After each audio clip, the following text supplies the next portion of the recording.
anybody that's new, this is the Dream World podcast. Ashaba and I have been hosting this, and we always have interesting discussions of different things. If you don't know about us, we have an Instagram. It's literally just the Dream World podcast. And we also have a Clubhouse group, which is only for iPhones. So that's why we do these Zoom discussions so that people that don't have iPhones can join. So if you want to join our next Clubhouse or Zoom discussion, follow our email list or our social medias to know when the next one is. We always talk about interesting things and have an open discussion about the theories of the universe, astral projection, spirituality, science, mental health, UFOs, metaphysics. There's so many things that we love to talk about. Especially about dreams, for centuries, people have pondered like what dreams mean. And most early civilizations, saw them as like a medium between the earth world and the spirit world. The Greeks and the Romans were super convinced that the dreams had certain prophetic powers, which, I also believe that they do. Sorry. And while we sleep, our subconscious mind continues to work on problems that our conscious mind can't resolve in our waking life. So that's part of why it helps us, and our spirit guides, they help us, they can meet us there, right? And even, you hear the saying, oh, I need to sleep on it, I need to sleep on it. And sleeping on it has led to major scientific discoveries. The scientist Mendeleev, I don't know how you say it, but he created the periodic table of the elements, and he saw the structure of the table in his dream, and he woke up and he wrote it out exactly how he saw it. And also the same thing for the shape and the structure of DNA. The James Watson scientist hadn't thought of the double helix, and he was trying to organize DNA or whatever. And he saw it in his dream, the spiral staircase of like a snake. And then he woke up and it just clicked to him. And more on the premonition side, I don't know if you guys have heard, there's stories throughout history as well with Abraham Lincoln, who was the president of the United States. 2 weeks before he died, he told his wife that he had a dream where he was dead on the east wing of the White House. And that's exactly where his body was found. So that's really interesting. And a lot of people have experienced some sort of dream premonition. A lot of people might say it's just a coincidence, or they feel the uncanny, weird feeling about it without a rational explanation. And a lot of people just dismiss it as luck or some creepy coincidence. But there's a lot of compelling scientific evidence that backs the accuracy of some sort of precognitive experiences within your dreams. And it's actually like 15 to 30% of people who have, who dream a lot and care about their dreams, they say that they've had some sort of vision of the future. And like half of those happen within a couple of days, like the next day or a couple of days that it happens. And, it can help you feel prepared. It can help you control your fear. I don't think we should see it as a way to try to control the outcome of things. But it can be really helpful for just preparing ourselves. Like a personal example for me, a lot of my precognitive dreams, I didn't know they were premonitions. Like I would dream of something and the furniture in my house was rearranged. And like I would have a dream about something. It was just a really random moment. And then like months later, we had arranged our furniture and I had forgot about the dream. And in the dream, I was wondering, I was like, why is the couch over there? And like, why? I thought it was weird, but I was just like, oh, it's just a weird dream. And then like months later, I was like in the same moment, having the same conversation, and like, it wasn't relevant, but I was like, oh, I've been here in my dream. That's so weird. And it was I said the exact same thing. I did the same thing without even realizing. And then it hit me like, oh, we moved the couches, like, little things like that. And I've had other experiences as well. I know you guys have as well. I've also found things in my dream that I didn't know about in real life. Like looking for things that I didn't know where they were. I would ask dream characters and figure it out in my dreams. So, it's really interesting. And I think there is a difference between intuitive dreams and precognitive dreams. But it has happened to me where I have no previous experience or events related to a dream. It's just random and unexpected, and it's still shown to be true later in real life.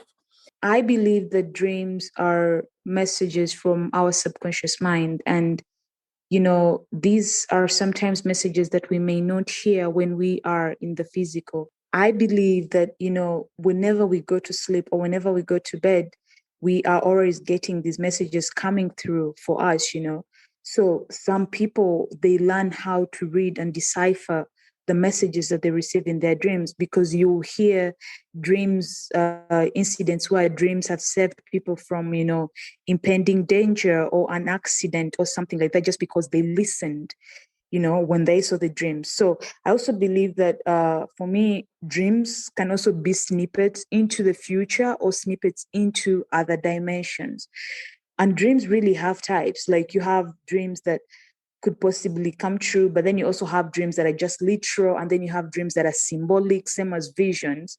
So it's up to the person who has had these dreams or visions, because at the end of the day, it's the feelings that are attributed to them. And that is why it's never easy to say that you can really interpret someone's dream, because the feelings they had, the emotion they had when they're having that dream, you will never really understand it and you never really feel it. So when it comes to dream, we know that the subconscious mind is communicating with our conscious mind. And whenever we go to sleep, this is when the messages come through. So for some people, they know how to read these messages and they see them as clues, to decipher their physical life and how, it can help them. And for others, they believe that the intuition is really, really stronger and the spirit realm is more open when we are in that unconscious state. So they believe that we are able to pull through those messages that, that are coming through from wherever. So yeah, that is what I know about dreams. For me, my dreams I have like different types of dreams. I have dreams that do happen, but those ones, like when I'm in it, it feels so vivid. And sometimes you never even know whether the dreams are going to happen. It's when it's happening that you realize, actually I saw this in a dream, But I have those that do happen, and then I have those that are just like a symbol, and I have those that are literal. But some people are really good at interpreting dreams, and when you learn like to interpret your own dreams, I think that is really amazing, because then you can now start using your dreams to hack into your daily life. Yeah, that's really insightful. I've had so many premonitions across the years because I've been recording dreams for 10 years, so I've probably had hundreds of premonitions. It's really what you call a déjà vu, which means seen before. Like the most significant one was that my brother missed a train that he was meant to be on, and then the train derailed, and I saw the derailing of the train, and my brother missed the train, so he survived. Yet then the train actually derailed, and many people died. So I foresaw that. I also saw once I was growing marijuana, and then I foresaw the police raiding the field. And my brother also had a dream of the police raiding the field, and then it actually happened like 2 days later. Yeah, sometimes it's insignificant, like packing my bag and leaving the house, and I dream of it, and then a couple months later, the exact contents and the exact bag and the exact scene of leaving the house happens. Or like a musical melody is played, and then the next day, a band comes into the studio and they play a musical melody. So, I mean, that's happened a lot to me over the years. Thanks. Yeah, it's crazy. And like sometimes it's random for me too. And it's just interesting. It makes me think like, do we really have free will, or is this just gonna happen how it happens? Sure, thank you for that. I was saying I really relate to what you're saying, because sometimes you see a person like in a dream, or you see events in a dream, but then you forget them. When you wake up, you forget the events of how it played out, or your memory will not be as exactly as it played out in the dream. But when you like the event does happen, maybe like a day or weeks from then, then you remember, this is what I saw in the dream. So sometimes you don't even know that the dream is going to happen until it is actually really unfolding. Dreams are our way, to connect the other dimensions and the spirit world. And that is when messages come in. And like Stuart, you've been saying, because some of these messages can come in at the right time and save you, save you or your family members, especially if you heed to them, if you heed to them and follow them through earlier, you can see that. But some people have this problem where, like they forget their dreams. So they don't even know they could have saved an accident that could have happened, but because they forgot their dream, they didn't get to. So yeah. Yeah, I had this awesome dream because before I started lucid dreaming, my dream practice was searching for premonitions. So I've got this old dream journal and it's full of these premonitions. And then some of them are like just finding my lighter fixed or somebody asking for rent. And they all happen exactly as I dreamt them. So in this one dream, I got this gift of prophecy where there were big letters written in the dream saying gift of prophecy. And I woke up from it. It was such like an awesome dream, the gift of prophecy, because it's really like premonitions are to prophesy the future. I mean, the earliest example, one clear example is one of the most famous dreams in history was the dream of the Pharaoh in Egypt when Joseph that dude, he foresaw his brothers and his parents bowing to him. And then he also became a dream interpreter. And then he foresaw that there would be like 7 years of like a good harvest, 7 years of like a bad harvest. And he foresaw that. So, I mean, there those examples from history too, which are interesting. Well, kind of biblical history, whether it happened or not. Just the idea is interesting. I'm looking at scientific side of it because sometimes when we say science, we think that science is really complete or that it's separate from spirituality. But I don't think that is the case. I believe that there is a spot where science and spirituality come together and they try to work things out, you know. So I feel like if you're to look at the scientific bit of it, I feel like sometimes when people say, they're seeing things in the dreams that things come to happen, it is not so much so as someone saying something and wanting that thing to happen as much as that person having, looked into a possible future.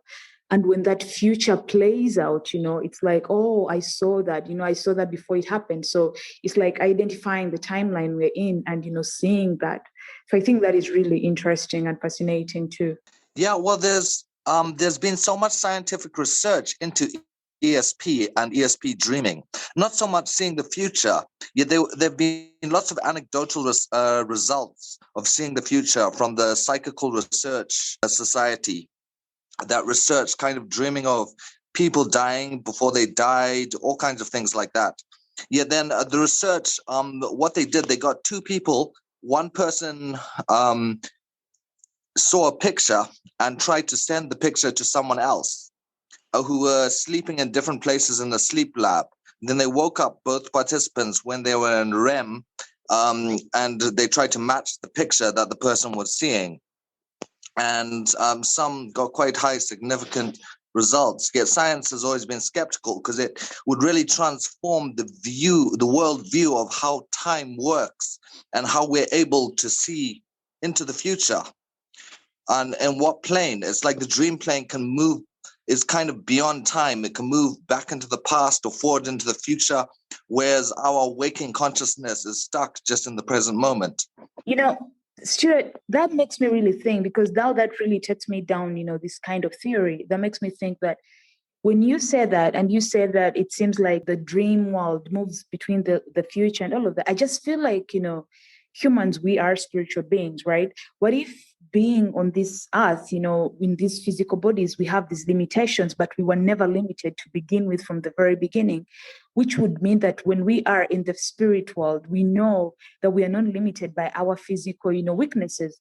And therefore, we don't look at time because time is not a factor there, which means that you could visit your past, you could visit your future, anywhere you would want to be because those timelines are active and they're running, So I believe that when we are in the spiritual world, we know that we're not limited. And that is why you can think, I should fly, I should do this, because you know that it's a dream, and you know that anything can happen in a dream. But what if that is already a world that is existing and anything can happen in that world? And it would be the same in this world if only we were not, limited by our physical, capabilities. Yeah, and in our world, like you were saying, we have to follow the laws of physics, right? Which means that we are limited to 3 dimensions. We live in a 3D reality. And those 3 dimensions that we can freely move in, we can go forward and backward, side to side, up and down. We can move as much as we want in all those 3 directions. When it comes to time, which is known as the 4th dimension, right? We only have 3 dimensions. If time is the 4th dimension, we can't go forward and backwards and up and down. We can only go one way. That's how our reality is structured. So with time as the 4th dimension, we can only move forward in one direction in time. On the other side, there are other beings or in the spirit world that can live in the 4th dimension, meaning they can manipulate time forward, backwards, side, up, down, whatever way time goes. And that's really because if you understand the concept of the present moment and the past and the future all happening at the same time right now, when we have premonitions or, even in meditative states, when you have downloads and visions, you're tapping into the present moment of the future, which is happening right now. You just can only experience that one directional time within the world that we live in. With dreams and the past and the future, none of them really exist, the past and the future. It's only the present. The past and the future are the present moment in that point in time. So it's kind of confusing concept to wrap your head around, but it makes sense if you think about it. That's why we're able to tap into the future. And, the past is just a memory. The future is just our thoughts and anxieties. But, premonitions and dreams and even just downloads and messages that I get from the universe, they give me a lot of comfort, and just knowing that there's more to life than what we think. So that's why I love the dream world. Well, I'd like to mention remote viewing, because remote viewing is really about ESP. I mean, they're not really premonitions, they're lifetime viewing. Usually it was done by the military in this project called Project Stargate. And some famous remote viewers were Pat Price, Ingo Swann, and some others. And they would have to see a target at a long distance away, like a military installation of some kind, and describe it and even do sketches. That was like it was actionable intel that could be used in situations. That was done in remote viewing. Yeah, that's also been done back in time. Napoleon also OBE'd during his campaigns, which is similar to dreaming, OBEs and dreams, and using that perception. Because when we OBE, we can really travel about the physical universe. I love OBE dreams because we can explore the physical world and what's happening, what's going to happen, what is happening all at the same time. And it's cool because about the remote viewing, I mean, a lot of people are just now starting to realize that, with Robert Monroe and the Monroe Institute, the CIA, our own, I mean, I live in the States, so I'm saying ours, but yeah, our own government has been in tune to this stuff for decades, and they just kept it, low key, because this stuff is, it's definitely bizarre for people that maybe for the masses, but it's the Great Awakening. Now we're starting to realize what all this means. So and I don't know, the CIA had all these public documents online that they published about it and everything, but when people started to kind of notice it and talk about it, they deleted it. No, I was going to say with what Martin was saying about the OBE, which is very true, because sometimes when I'm having like an OBE, I will be in this present moment, like still on planet Earth, but I'm seeing different events that are playing out in probably different parts of the world, but they're real-time events, like they're really, really happening. It's only that when you come back, you may remember some of them as faint memories, but they are not as vivid, because when you come back, the memory is not as really, really vivid. So they fade and they become like a memory, they enter that kind of state. So, but I've seen events that have played out just like I had seen them, like for example, recently I've been having this dream that I would have over and over, and I didn't know what it meant, but like I would see, like I'll be like on an island, and then all of a sudden, like we'll be surrounded with this beautiful water. Then all of a sudden, like it would be like an earthquake. I would feel like the earth is shaking and it's shattering. And I never like really focused on it that much. But then again, it continued. Like I've had like 10 dreams of the same thing, and it's like the latest one, I was more of like a volcano, like on a small island. Then there was this volcano that erupted, and then the ground is really, really shaking. And I never really understood what really happened or what it meant until recently. I saw somewhere on the news that one of the Caribbean islands, erupted. Like they had a volcano and it erupted, and they were praying for the people there. I think it is either Saint Vincent or Grenada, one of them. But they had like an eruption, and the entire island was shaking, and people, I don't know whether people died or something. So that is really fascinating. Hi, can you explain what remote viewing? Yeah, sure.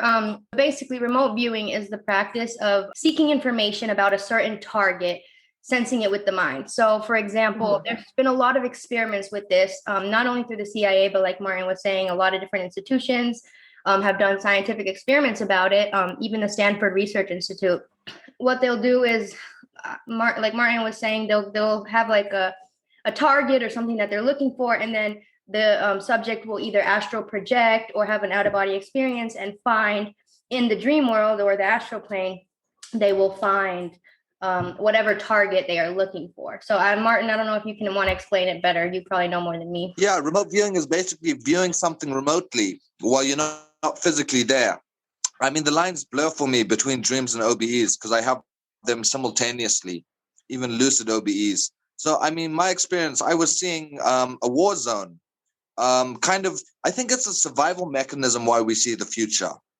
So we kind of dream of situations that may happen to us or situations that are possible. So then I dreamt of all these scenes of this war. And then it was about the war in Syria, and I had kind of seen the scenes of that happening from a distance while I was staying in the Middle East. As soon as I landed, I started to dream of that. Yeah, I also did remote viewing when this guy disappeared on this mountain. He may have been abducted by aliens, and everyone was searching for him physically. So I tried to metaphysically search for him on the mountain as well. And my target was like the guy on the mountain. And I was searching, and I just saw clouds and like these entities, kind of aliens on the mountain. And it's funny because that was actually in the original remote viewing study. Pat Price had seen that same mountain in one of his remote viewing sessions where this happened. But yeah, it's interesting to me when a lot of people have similar experiences of similar beings or similar places, like people that don't even know of each other, because it kind of gives it more backing of like, okay, there are places that are consistent that we can go to, and there is a way that we can go out of our body to keep and kind of be halfway and still explore the physical realm. Like my experience with remote viewing, I'm a lucid dreamer. I don't really astral project. I'm practicing, but I'm more of a lucid dreamer. But the few times I did astral project was either through meditation or it happened through a type of lucid dream. And I, like I said earlier, I was looking for something, like I had lost some money or like a jewelry. I can't remember what I had lost, but I was searching through my house from outside of my body. And it felt like there were energies helping me, and I didn't really have my dream body. I was just kind of floating as an energy. Like I felt like I was the air is kind of how I'm explaining it, but it's hard to find the words. And I was searching through my house, and I really was searching the physical realm, because when I woke up, I went to go look where I had found it or where I had thought it was, and it was there. So that just blew my mind. And ever since then, I've been interested in it more. And also, like to give like a brief explanation to Melissa. So I think remote viewing is more like I don't know whether you've watched. Have you watched this movie Behind Her Eyes? So remote viewing is more like it's more like teleportation, but without like your body. It's more like of your mind and sight, you know. So it's like, for example, if you're there and you think of, say, your husband, you don't know where your husband is, you know. So you think of him, then you develop this feeling where you try to connect to wherever he is. So you can go there either like in spirit or through an out of body, and you're able to be there and see what he's doing currently in this, you know, right timeline that we're in. So you're able to see whatever is doing, you know, and then also you're able to come back again once again in your body. So that is what they call remote viewing. Because the reason why they were talking about it in the war, or why they were saying soldiers were using it, because it would really be a great weapon to possess for the, you know, for whichever side has that or has soldiers who can do that, because that means you could leave your body and be able to see where the enemy is, you know, and act upon that according to where the enemy is. Because so many times people try to send like drones, but drones can't see so much, you know, they're always up there. They could only, you know, just try to see just a bit, you know, vaguely. But with this kind of remote viewing, it means that your spirit is able to penetrate the walls and go through them and all that stuff. So you're really able to see where the enemy is behind enemy lines, and you can be able to, you know, either decide to end them or something like that. So that is why that is a really great weapon, and I think that is what we're trying to see how they can use it. That way you can be able to find anything or anyone by just thinking about them, and then immediately you'll be taken to where they are, you know. Yes. But I also know that what I think about remote viewing, I'm not really sure. I've not tried it myself. I've had out of body, but I don't know whether that's what they call remote viewing. But I'm also starting to think that sometimes you cannot go to places you've not been before, you know, like you have to know a place before you can like go there, because the more you know the place, the more you give it vivid, you know, feelings when you're pulling that image, you know. Am I making sense to anyone? Like I've been thinking about that. It's like the more you know the place, the more you pull its image and give it realness, so that, you know, your spirit can easily find its way there, compared to when you've never been to a place. And that is why they used to say that it's always easy when even it comes to, astral projection. You go to places mostly that you've been to, or you just have an idea of, or something like that. Well, I think that you can actually explore reality because, like in the original remote viewing, the people were so far away from the targets and they had never been there. So sometimes you can explore physical reality and extend the boundaries. Like in Tibetan dream yoga, they build a dream body out of the 5 elements: ether, air, fire, water, and earth.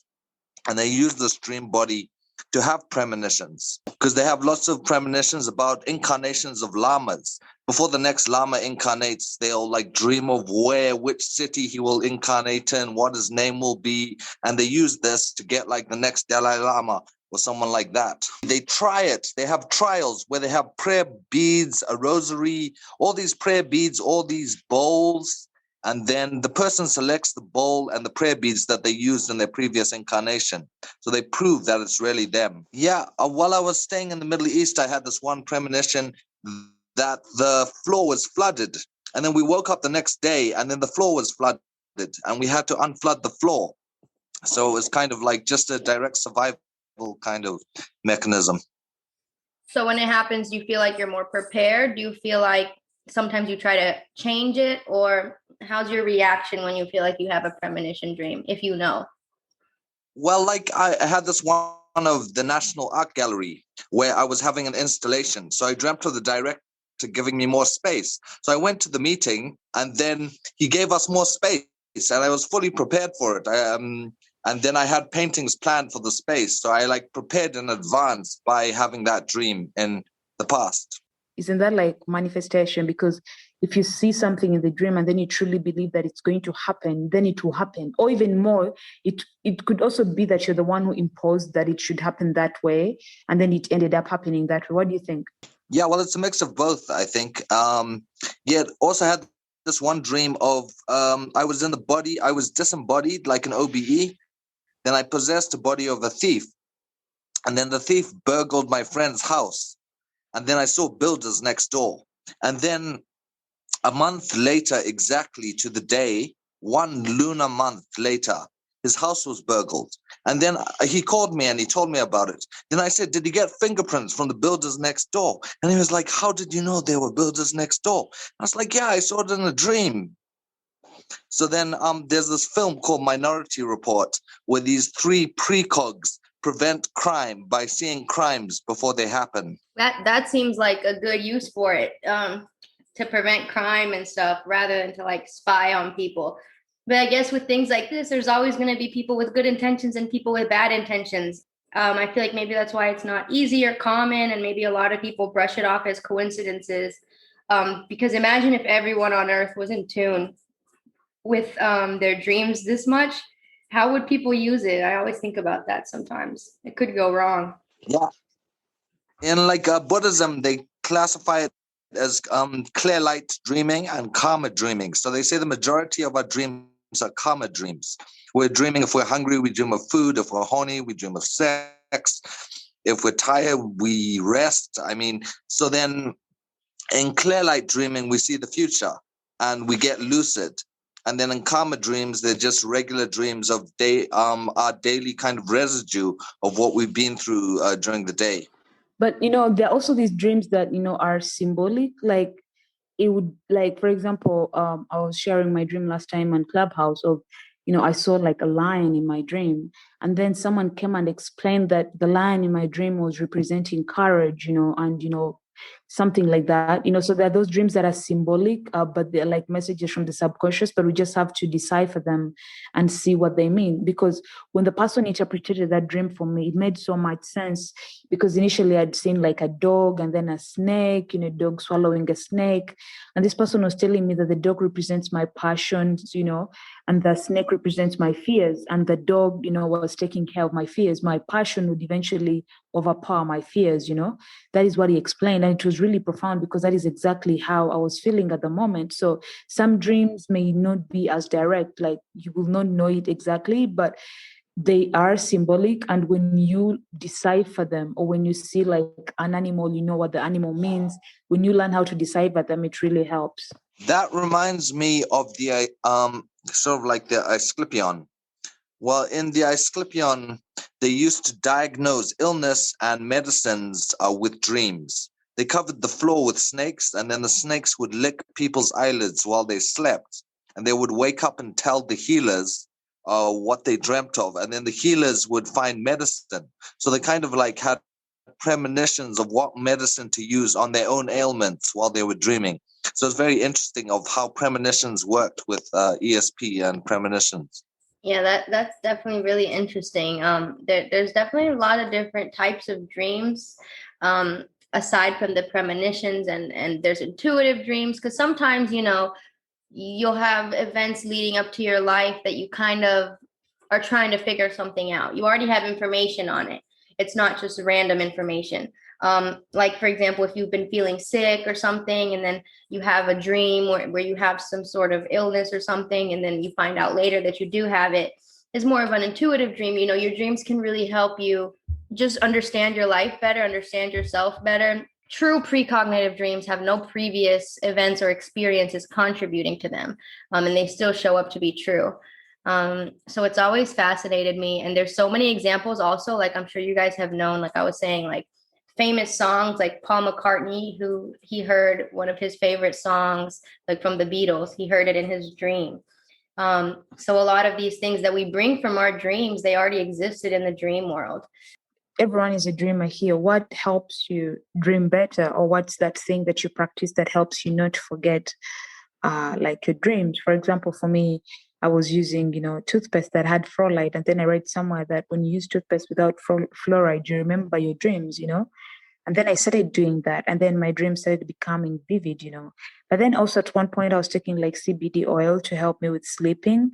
And then I was told that sometimes it can also affect, like your sleep pattern or your, like, the way you, like, actually it can affect your sleep pattern, and eventually you don't get to remember your dreams. So what are those things that you've had, that really can help with dreaming, or that can, make your dreams more vivid, stuff like that you can share? Yeah, so I have a lot to say on that. And for the CBD, it's actually interesting because I thought it was the THC that affects your dreams. I don't know about CBD because it's not, it's kind of like half of the chemical, but there's a lot of like herbal teas and stuff that you can take that'll help, like mugwort tea. Sometimes I take it before bed and it helps my dreams. And this is not, I just want to say this isn't like medical advice, like I've been very into my lucid dream practice before I started using these things. So I wouldn't suggest anybody just depend on it if you just started lucid dreaming. Rather, like, get used to your lucid dreaming practice and then start trying these things. But there's also like Kalia Z, which is like plants. And they sell little supplements as well that I've tried. And it's a mixture of mugwort and valerian root and Kalia Z and some other chemicals or herbs. And you take them before you sleep, and then you do a wake back to bed, and you take one before you go back to bed again. And I tried those, and it made my dreams so vivid and so lucid, like every day. I bought them on Amazon. But the mugwort tea is cool. It was more natural. And then even simple things like taking vitamin B6, I think. It gives you energy. Caffeine before bed can also help. A lot of people report that when they drink milk or cheese, I guess it's the dairy, before bed, they have very vivid dreams. Like there's a whole joke on Reddit about cheese dreams. So that's interesting to me. Everybody's body is so different, but I also think that a routine, like a meditating night routine, helps me when I focus before bed on what, and incubate the idea of my dreams. And then, of course, I'm always going to be an advocate for dream journaling. I think it's the most important thing if you care about your dreams, because it's like building the habit of writing down your dreams, and also just kind of building the muscle memory of having more dreams and remembering them. So that's for me. Yeah, I also tried B6 at work wonders, as well as valerian melatonin. Interestingly, the cheese thing is that it contains tryptophan. Tryptophan changes into serotonin, hydroxyserotonin, then melatonin, and most likely it changes into DMT, which is why we dream. It's like the metabolic pathway of dreams. Yeah, so I echo that, all those. And there's some origins, like there's sea bean. I used to smoke a sea bean, and then the sea bean entadaridi, the plant is called, and then it makes us kind of have vivid lucid dreams. There's Silene capensis, all these kind of like local sort of like traditional medicines that are used by the spirit mediums here for dreams. And then I've also taken ibogaine, which is kind of like an origin that produces a dreamlike state where we see our lives kind of flash before our eyes and things. So all of those, even Egyptian lotus too, is really good for dreaming. Well, in Tadaridi, you smoke through the seed of this giant pod. Selencapensis, you use the roots. In Pepo, you burn it before you sleep. But also another thing that I just thought of, it's actually video games and virtual reality and stuff like that, but even any type of video games, like a lot of scientific research on this has shown that people that regularly play video games have more lucid dreams. And it makes sense because when you're playing a video game, you're used to controlling your game environment and doing whatever you want. So like it translates over both ways into your dream world. So I thought that was just really cool. A lot of people that play video games have more, certain types of dreams. So it made me want to play video games more. And so video games basically just help your mind practice controlling your own reality, practice thinking outside the box, and manifesting instantly within your own world.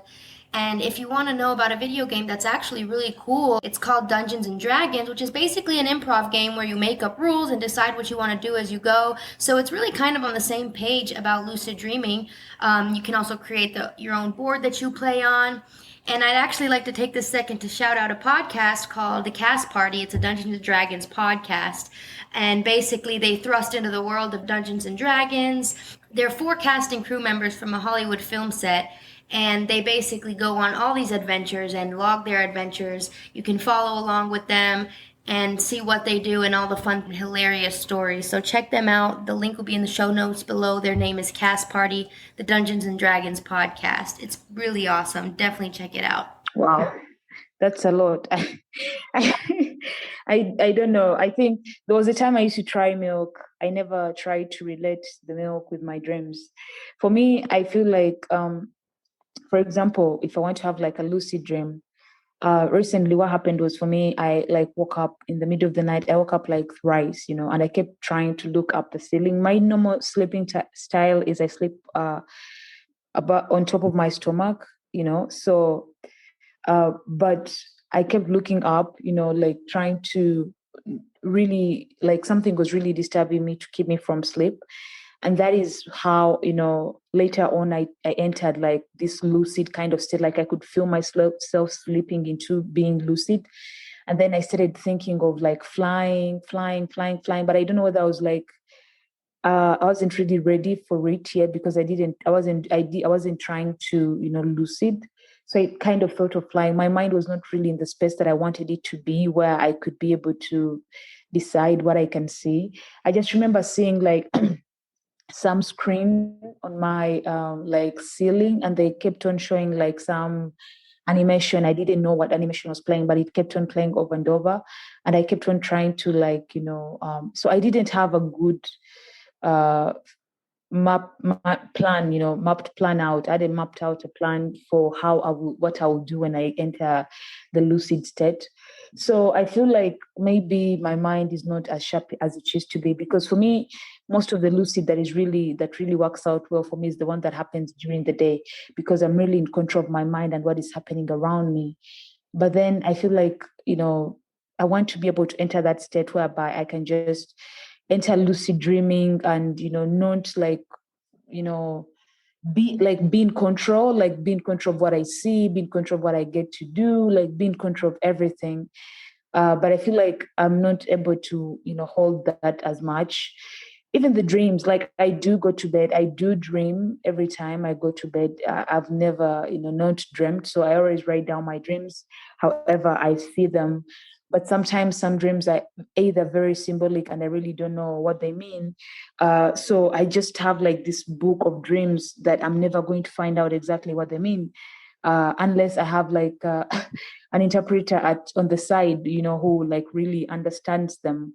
But for example, yesterday I had a dream that I was climbing, some stairs, but then it's like they look like escalators, and one side was like really broken. They were trying to repair it. The other side didn't really move the way it was supposed to do as electricity. Then I went on the middle one. I felt like I could walk on it well, so I was able to. And then I know like I was really climbing those stairs, heading up. And then I just remember being somewhere, like. Was supposed to travel somewhere, and we had packed everything. I was packing everything, and they were ushering us into, like, someone went and got like these VIP card lounges. I mean, the VIP card for people to sit in the lounge.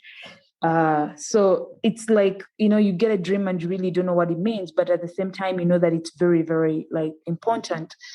Yeah, I guess I just have to learn how to decipher my own dreams, because sometimes I feel like if I knew how to decipher my dreams, I wouldn't even be in the situations that I'm in real life. I would probably have a way better life, because I'll be like, in vibe with what my guides are trying to communicate with me. Yeah. Thanks. Yeah, dream interpretation is definitely a learning curve. I mean, you have to really start to understand yourself and what it means. Yeah, I don't think I'd be alive today if I never listened to my dreams, because I think it's really saved me a lot of times, that very close calls and things like that happened. That's I pretty guess what I have to do is I have to ask my guide to be very direct, in my dreams. Like, rather than send me these things that I'm going to be deciphering, like I'm trying to pass some exam or something like that. I just, have to be like, you guys, if you have something to show me, just show it to me straight. Don't take me through these corners and stuff like that. I think maybe that will help along the way, because honestly, I feel like I have like a journal full of dreams, but I don't know how to interpret them. Like, it's once in a while when a dream is really direct, but sometimes it's really, really not direct. Like, for example, I don't know, Stuart, are you really good at interpreting dreams? Yeah, I've got like 10 journals full. So, I mean, I've been reading and interpreting dreams for years. Yeah, then dream interpretation is very personal. The symbols mean something only to you. Books of dream interpretation don't work that well. There's some funny books from ancient Egypt. Like, if you dream of eating crocodile, it means you'll become like someone that's high up in society, like a minister or something. It doesn't always work.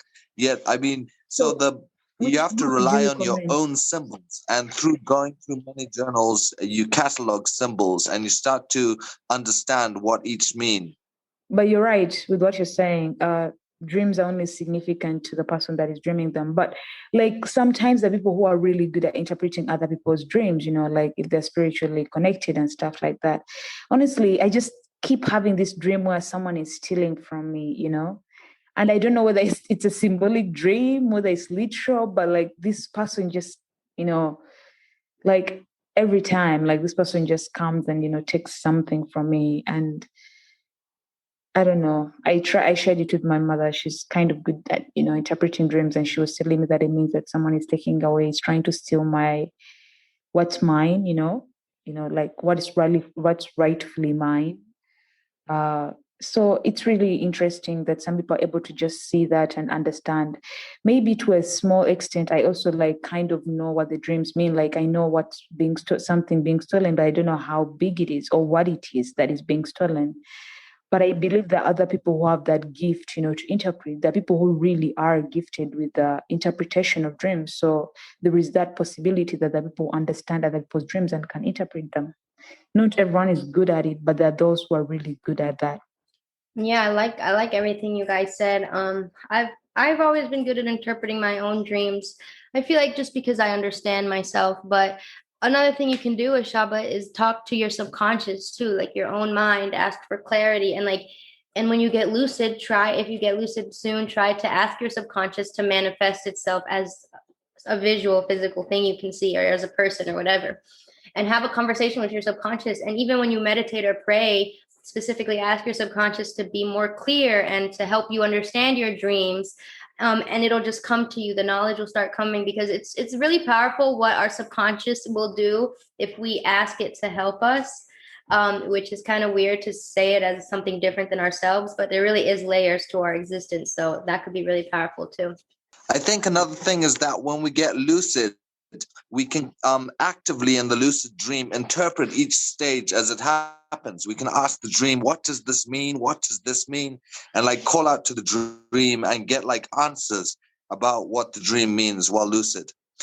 Being lucid and having premonitions is interesting. Yeah, then I had this one semi-lucid dream where I got like semi-lucid.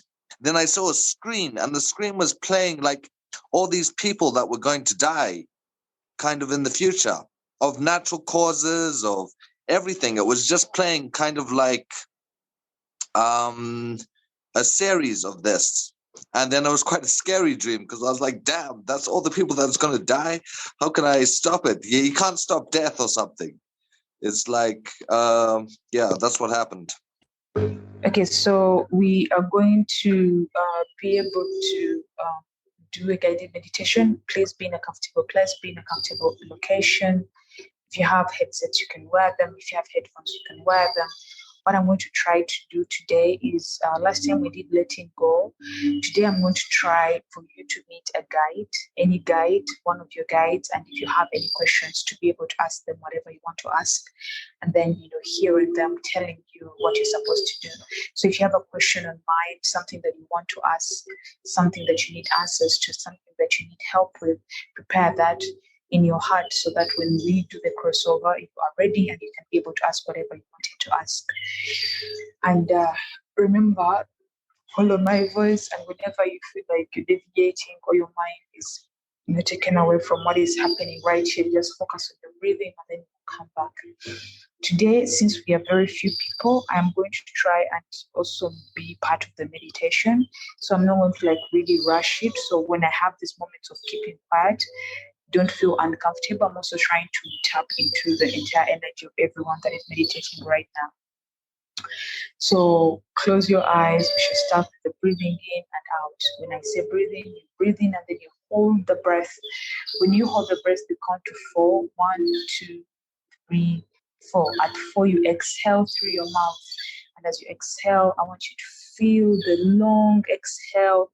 Feel your body relaxing. Feel yourself entering into that deep state of relaxation. So we breathe in.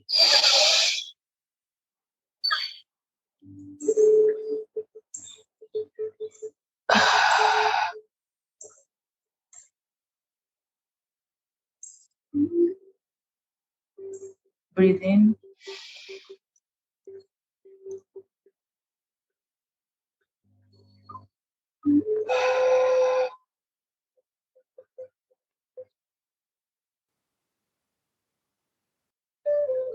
Breathe in.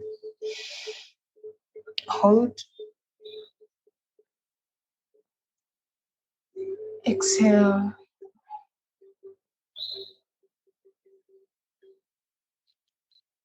I'm going to count from 5 to 1. With every number, I want you to feel your body entering into that deep, deep state of relaxation. Loosen your shoulders, loosen your neck, loosen your jaws. Feel your body entering into that deep state of relaxation.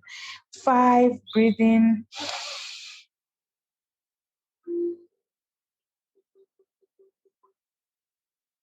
Exhale.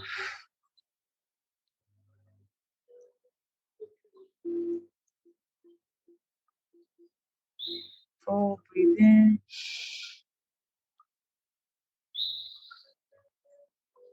Exhale.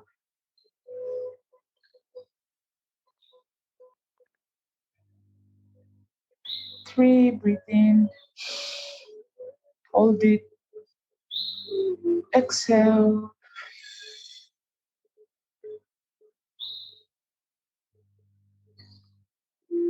2, we breathe in. 1 deep, long breath. Exhale.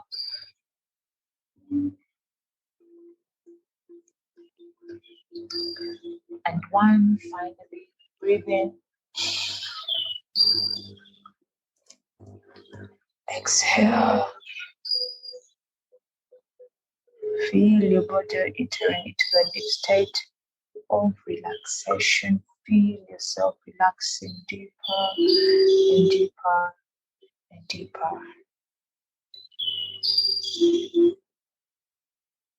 Now we shall start with the first exercise, which is gratitude. Here we just think about all the things that we're grateful for. And as we picture these things in our mind's eye, we see their faces and we smile and we say, thank you, God, for blessing me with this.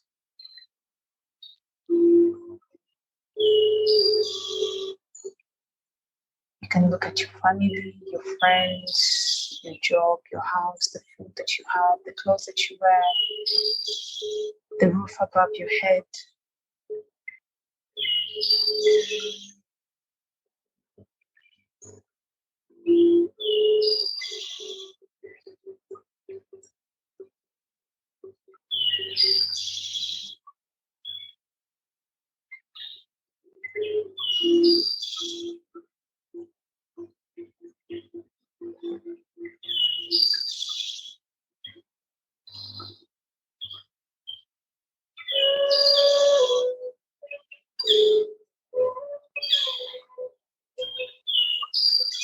Think about all the things that you're grateful for, and as the images of those things flash before your eyes, give thanks, give gratitude, and feel your happiness penetrate the deepest part of your heart as you are grateful for everything that you have.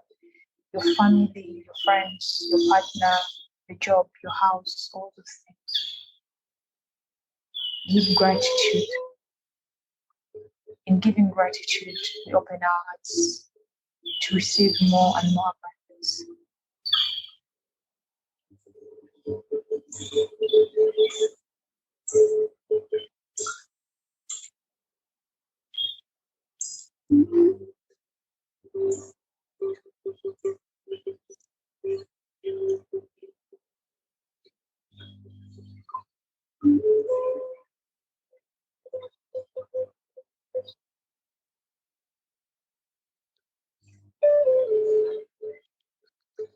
Now that we're done with the gratitude part,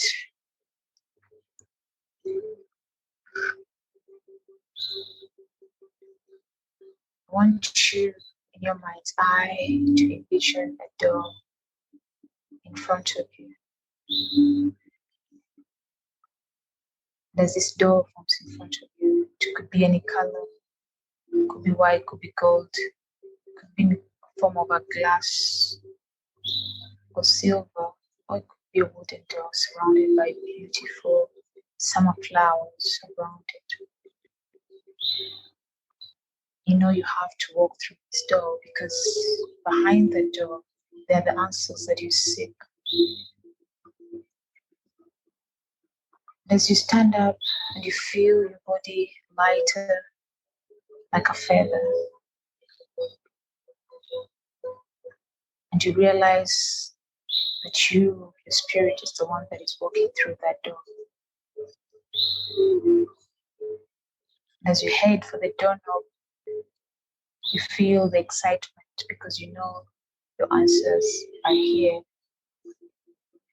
You open the door.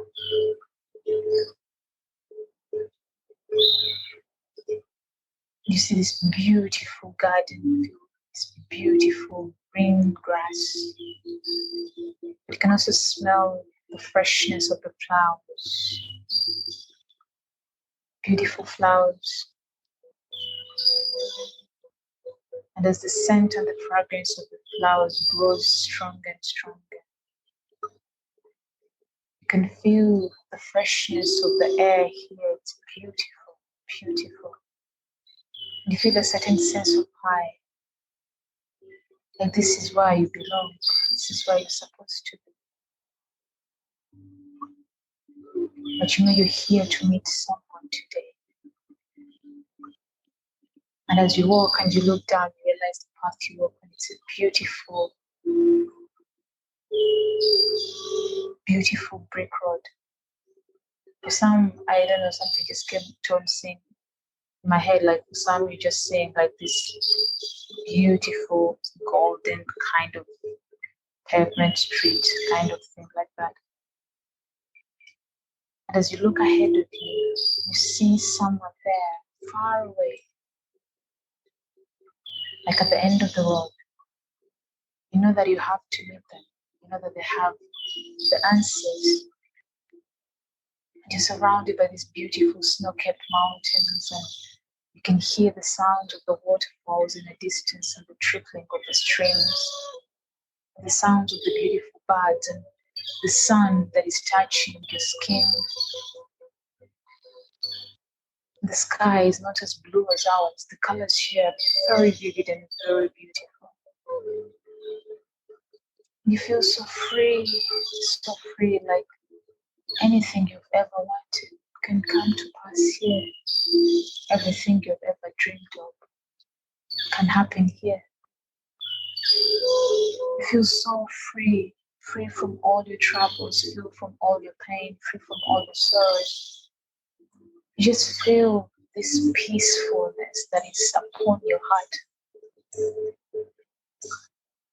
Just free and happy.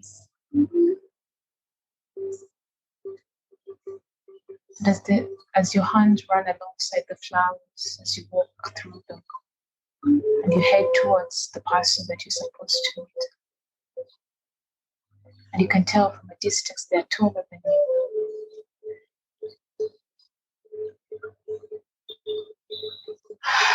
And as you head towards them, they're aware of you now, and they're turning. And they smile down at you.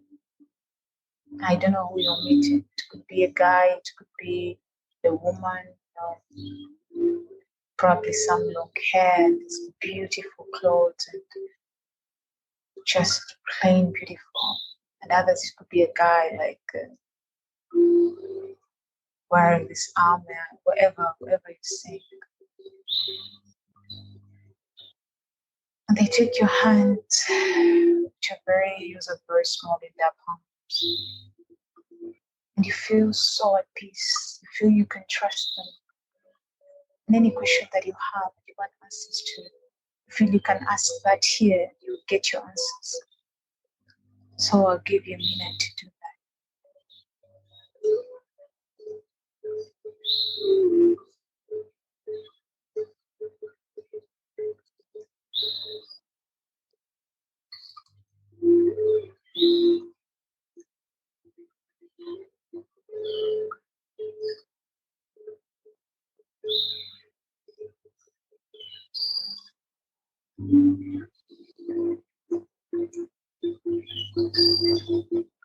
All the questions that you have, you can ask them and you get your answers. And the answer is, you don't expect like voice, like someone shouting.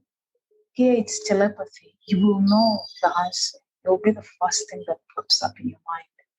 And you will know if you have something that you've been wanting to ask, and you ask it, you feel the first answer that comes up within you, and you will know that that is your answer to the question that you've asked.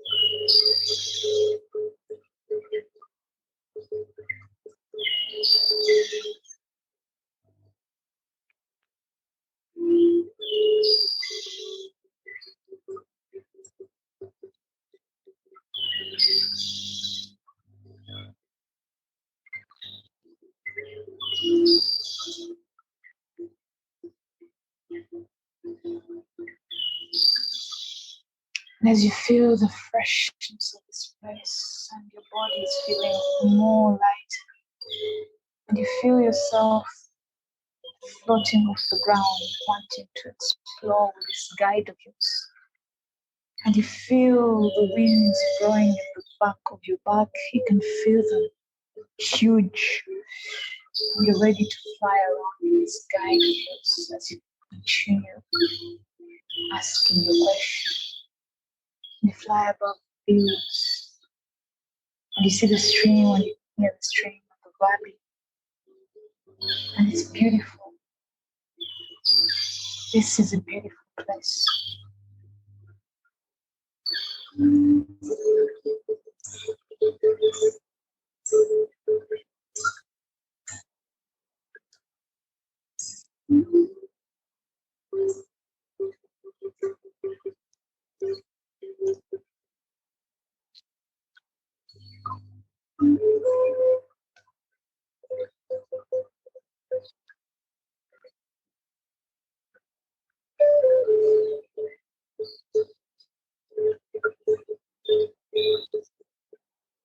And now we shall prepare ourselves to come back. I'll be counting from 5 to 1. See some of you as you fly, you see a tree. It's a big tree, like really big, like really big, and it's surrounded with beautiful life around it. It's like really, really big, like a tree of life, something like that. As we count to 5, I want you to say your goodbyes and get ready to come back. 5, we say our goodbyes.